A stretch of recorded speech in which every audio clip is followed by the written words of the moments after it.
कढई तापली आहे. कढईमध्ये तेल ओतून घेऊ. नेहमीपेक्षा थोडंसं जास्त तेल टाकायचं. गॅस आपण बारीक केलाय. तेल तापले, त्यामध्ये आपला घरचा मसाला छोटा चमचा म्हणून 1.5 चमचा टाकते. धनिया पावडर, काश्मीरी लाल मिरची पावडर. मसाले तेलात आपण परतून घेऊया. त्यामध्ये थोडासा हिंग परतून घेऊ. इथं आपले मसाले छान परतलेत. त्यामध्ये वाटण टाकूया.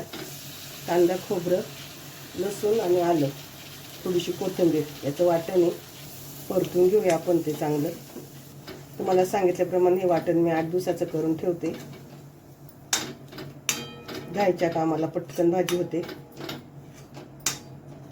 आता आपल्याला हा मसाला छान परतून घ्यायचा आहे. आपण इथं मसाला भाजलेला आहे तो तेलात परत चांगला परतून घ्यायचा, म्हणजे तरी छान येते कालवणाला. तुम्ही जेवढा चांगला मसाला परतणार तेवढी तुमच्या कालवणाला तरी आणि चव चांगली येणार. मी फास्ट गॅसवर इथं परतून घेते मसाला. मसाला आपला छान परतलाय. गॅस बारीक केलाय. त्यामध्ये उकडलेलं मटकीचं पाणी टाकणार आहे. मटकी आणि मटकीचं पाणी दोन्ही पण आहे.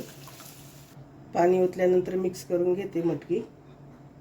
बघा किती छान तरी आली आहे. आत्ताच त्याला गरम पाणी घातलं ना की तरी छान येते. चवीनुसार मीठ. आणि एकदा आत्ता 5 मिनिटात आपली भाजी तयार होईल. मटकीची रस्सा भाजी, मटकीचं कालवण. उकळी आली का 1-2 मिनिटं शिजून द्यायचं. आपली मटकीचा रस्सा तयार होणार. उकळी येईपर्यंत आपण वाट बघूया. आपल्या मटकीच्या रस्स्याला छान उकळी आली आहे.